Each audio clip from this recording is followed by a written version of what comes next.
এবার গলফ গ্রিনে আবাসন কমিটির বোর্ড ভেঙে বসানো হলো নতুন প্রশাসক। টাকা নয়-ছয়ের অভিযোগে নতুন বোর্ড তৈরির সিদ্ধান্ত। আবাসনের কমিটির টাকা নয়-ছয়ের অভিযোগ তৃণমূল কাউন্সিলরের বিরুদ্ধে।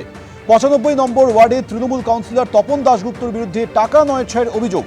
Tapan Dasgupta golf green phase 2 apartment owners অ্যাসোসিয়েশনের সভাপতি ছিলেন। দুই ব্যক্তির কাছ থেকে 1.5 কোটি টাকার বেশি ঋণ নেন কাউন্সিলর। সেই টাকা অ্যাসোসিয়েশনের তহবিল থেকে শোধ করা হচ্ছে বলে অভিযোগ কাউন্সিলরের বিরুদ্ধে। দুর্নীতির অভিযোগে সরব হয়েছে বিজেপি।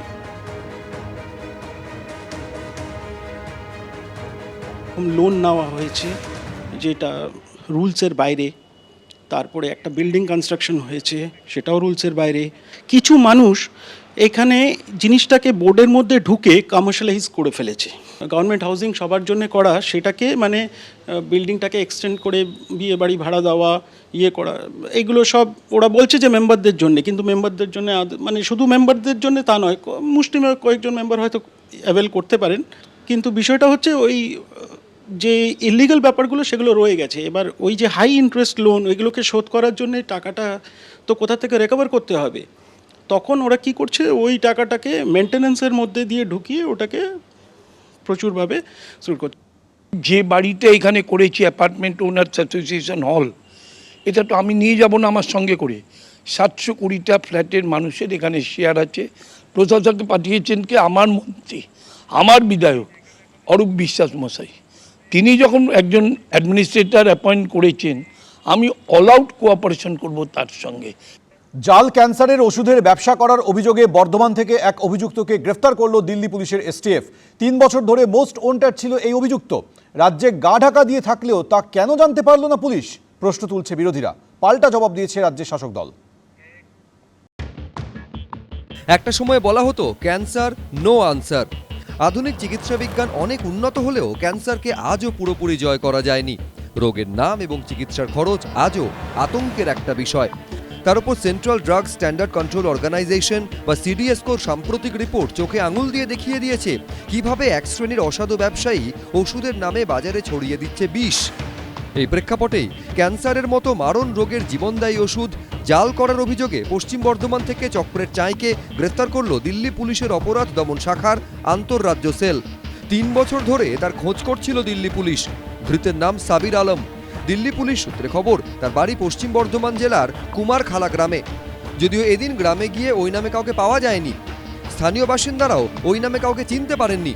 দিল্লি পুলিশের অপরাধ দমন শাখার আন্তঃরাজ্য সেল জানিয়েছে, অভিযুক্ত সাবির আলম 10ম শ্রেণী পর্যন্ত পড়াশোনা করেছেন। পেশায় ছিলেন একজন ক্যাব চালক। পরে তিনি ক্যান্সারের জাল ওষুধ চক্রে জড়িয়ে পড়েন। গোপন সূত্রে খবর পেয়ে গত মঙ্গলবার তাকে পশ্চিম বর্ধমানের রানীগঞ্জ থেকে গ্রেফতার করা হয়। দিল্লি পুলিশ সূত্রে দাবি, রানীগঞ্জে গা ঢাকা দিয়েছিলেন সাবির। গোপন সূত্রে এই খবর পাওয়ার পর 20 তারিখ শহরের হোটেল এবং গেস্ট হাউসগুলিতে তল্লাশি শুরু হয়। তদন্তকারীরা জানতে পারেন রানীগঞ্জ থেকে বাসে করে অন্য একটি জায়গায় যাচ্ছেন সাবির। রানীগঞ্জে সেই বাস থেকে তাকে গ্রেফতার করা হয়।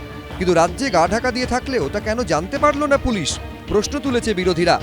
মারণ রোগ, তার ওষুধ, সেটা জাল, কিন্তু ধরা পড়ছে কোথা থেকে? Bardhaman, Paschimbanga. Fake Aadhaar card, fake voter ID, fake PAN card. EPIC centre কোনটা? বারাসাত, মধ্যমগ্রাম। আজকে দিল্লি পুলিশ গ্রেপ্তার করেছে। যদি পশ্চিমবঙ্গের পুলিশ গ্রেপ্তার করতো আনন্দ পেতাম। গভর্নমেন্ট অফ ইন্ডিয়াকেও ভাবতে হবে যে মানুষ কিন্তু ওষুধ কিনবে, ওষুধ চাইবে। এবার ধরুন এই এত ব্যাচ যদি আপনি বলেন, এত স্পুরিয়াস ইত্যাদি, এইটা কোনো পথ তৈরি করে দিচ্ছে না যে আবার দাম বাড়াবো? আপনি তো একটা কেওস তৈরি করে দিলেন। তাহলে কি আবার একটা দাম বাড়ানোর অভিসন্ধি আছে কিনা? দিল্লি পুলিশ সূত্রে খবর, এর আগে 2022 সালের নভেম্বরে ক্যান্সারের জাল ওষুধের ব্যবসা করার অভিযোগে 4 জনকে গ্রেফতার করা হয়েছিল। পরে গ্রেফতার করা হয় এক চিকিৎসক সহ আরও 14 জনকে। ধৃতদের জেরা করে জানা যায় চক্রের চাঁই সাবির আলীর নাম। আরও জানা যায় বিজেপি শাসিত হরিয়ানার সোনিপতে তৈরি হতো ওই জাল ওষুধ এবং তা মজুত করা হতো বিজেপি শাসিত আরেক রাজ্য উত্তরপ্রদেশের একটি গুদামে। সেই গুদামে হানা দিয়ে প্রচুর জাল ওষুধ বাজেয়াপ্তও করা হয়। তদন্তকারীরা আরও জানতে পেরেছেন সাবির আলমের দায়িত্ব ছিল ওই জাল ওষুধ কলকাতা সহ পশ্চিমবঙ্গ ও বাংলাদেশে পৌঁছে দেওয়া। সেই মামলাতে খোঁজ চলছিল সাবিরের। বিজেন্দ্র সিংহ, মনোজ বন্দ্যোপাধ্যায়, উজ্জ্বল মুখোপাধ্যায়, এবিপি আনন্দ।